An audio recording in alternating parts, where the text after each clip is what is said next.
अस्सलामुअलैकुम दोस्तों, मैं हूं इसरार अली और आप देख रहे हैं पुरइसरार आवाज।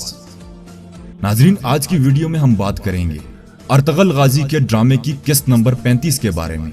उम्मीद करते हैं आपको ये वीडियो जरूर पसंद आएगी। तो चलिए शुरू करते हैं। नाजरीन, जैसा कि आपने पिछले एपिसोड में देखा होगा, अर्तगल और उसके साथी नासर और उनके सिपाहियों से बचकर खुफिया रास्ते से निकल आते हैं और आज के एपिसोड में बाहर आया जान उनका इंतजार कर रही होती है।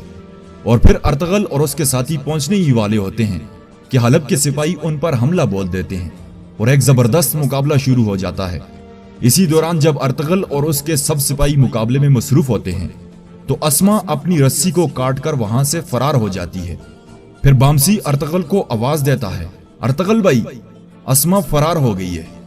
अर्तगल सब कुछ वहीं पे छोड़कर उसके तहक्कुब में निकल जाता है। अस्मा रास्ते में जाते हुए एक औरत के गले पर खंजर रखकर उसके घर में दाखिल हो जाती है।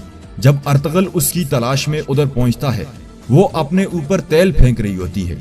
अर्तगल की लाख कोशिशों के बावजूद भी वो अपने ऊपर तेल फेंक देती है। जब अर्तगल दरवाजा खोलने की कोशिश करता है तो अंदर से एक औरत आग में लिपटी हुई बाहर आती है और पीछे से अर्तगल के सारे साथी भी वहां पर पहुंच जाते हैं और दरियाफ्त करते हैं ये कौन है। तो वो कहता है कि अस्मा है, अपने आप को आग लगा दी। और अर्तगल बहुत ज्यादा गुस्से का इजहार करता है और वहां से आया जान के पास चला जाता है और उनको जाकर सब कुछ बता देता है कि अस्मा ने खुदकशी कर ली। ये सारी बातें नासर का मुखबर भी सुन रहा होता है और फिर अर्तगल कहता है, आया जान, अब एक ही रास्ता बाकी है, हमें सुल्तान अल अजीज से बैठकर बात करनी होगी। अगर वो ना माना तो छोटे बच्चे की तरह डंडे से मारना होगा, इसलिए आपको उसे महल से बाहर लाना होगा। और फिर आया जान कहती है, सुल्तान तकरीब से पहले हलीमा से निकाह करना चाहता है और फिर अपनी खानदानी रस्म के मुताबिक उसे शिकार पर ले जाएगा। मैं उसी वक्त आपको उससे मिला सकती हूँ। इसी दौरान पीछे से एक आवाज आती है, अर्तगल। तो अर्तगल आया जान को कहता है, आप चली जाएं, और पूछता है, कौन है आप? तो वो कहता है, मौत ने अपना नाम टाइटस रख लिया है। टाइटस अपनी सारी असलाहियत बता देता है। अर्तगल कहता है कि अल्लाह के किसी शेर से तुम्हारा पाला नहीं पड़ा। अर्तगल और टाइटस का मुकाबला शुरू हो जाता है। दोनों एक दूसरे पर जानलेवा हमला करते हैं। यह मुकाबला जारी होता है कि नासर अपने काफी सारे सिपाही लेकर वहां पर पहुंच जाता है और उधर से अफसन बादशाह भी अपने सिपाही और तीर अंदाज लेकर पहुंच जाता है। तीर अंदाज नासर के सब सिपाहियों को जहन्नम वासिल कर देते हैं और इसी दौरान अफसन बादशाह अर्तगल को तुर्गत के बारे में सब कुछ बता देता है कि वो अब तक जिंदा है, लेकिन दुआ करता हूं कि उसे मौत आ जाए। और फिर अर्तगल को अपने कमरे में ले जाता है। जैसे ही वो कमरे में दाखिल होते हैं, वहां पर कारा तोयगर को देखकर अर्तगल उस पर हमला करने की कोशिश करता है, मगर अफसन बादशाह उसे रोक देता है और कहता है, ऐसा मत करें, बात सुन लें उसकी। तो कारा तोयगर उसको सारी बात से आगाह कर देता है। नासर के बारे में भी तफसील से बताता है कि यह सारा किया धरा नासर का है। और दूसरी जानब जो नासर का मुखबर है, वो नासर और टाइटस को लेकर इफ्तालिया यानी अस्मा की लाश पर ले आता है। फिर टाइटस कहता है कि अर्तगल सुल्तान अल अजीज की शादी में जरूर रुकावट डालेगा, बहुत होशियार रहना होगा।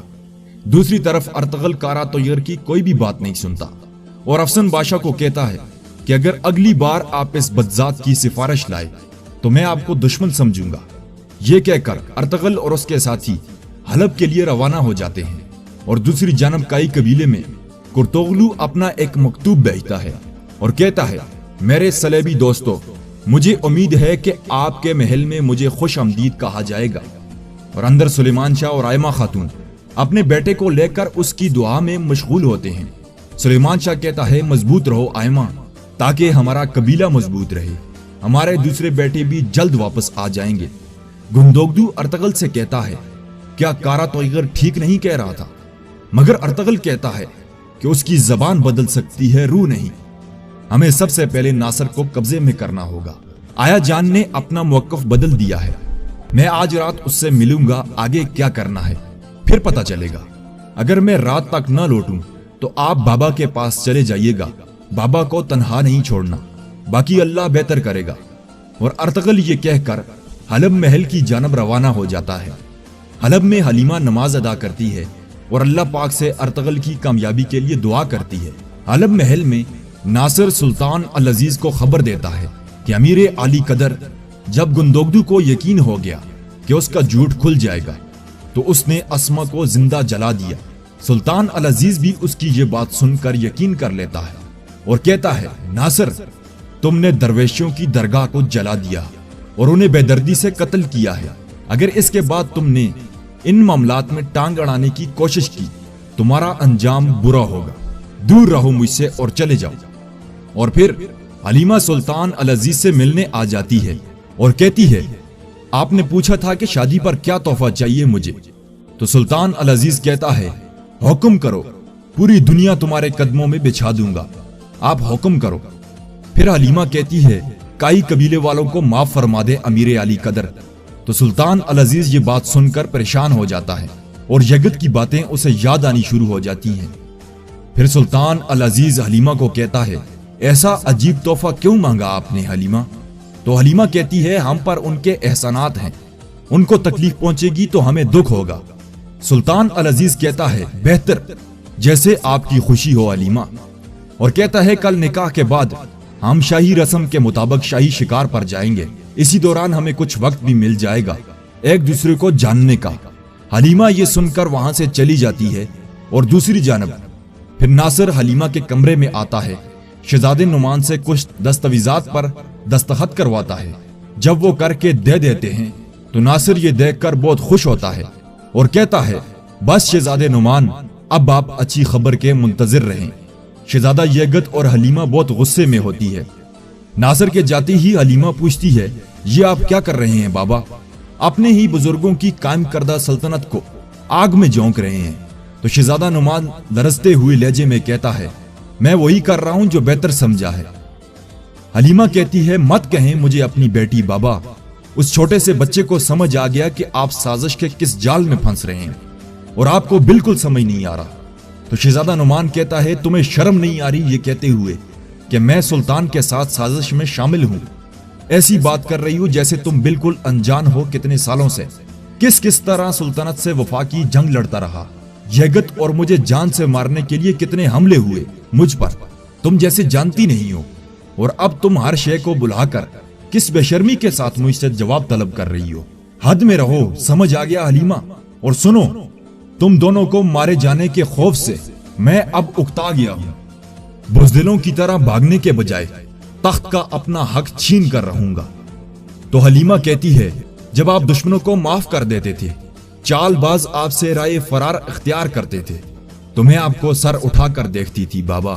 किस तरह हमें और सुल्तानत को बचाने की खातिर सीना तान लेते थे आप, लेकिन अब बिल्कुल एक खौफजदा कबूतर की तरह नजर आ रहे हैं। शदीद अफसोस है आप पर बाबा, शदीद अफसोस है।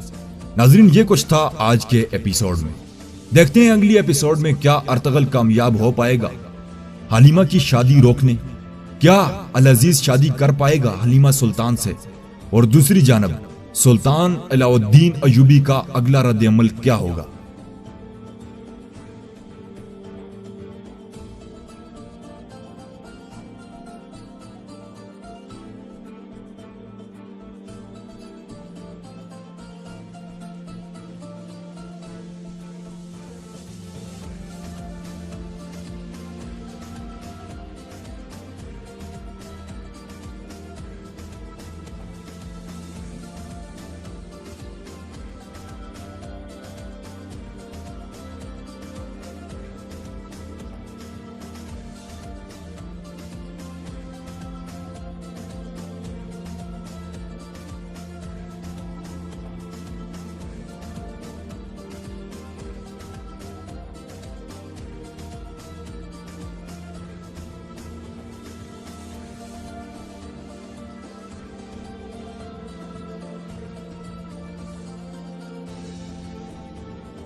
अर्तगल गाजी से हर पल बाखबर और हमारे साथ जुड़े रहने के लिए अपने चैनल पुरस्रार आवाज को सब्सक्राइब करना ना भूलें।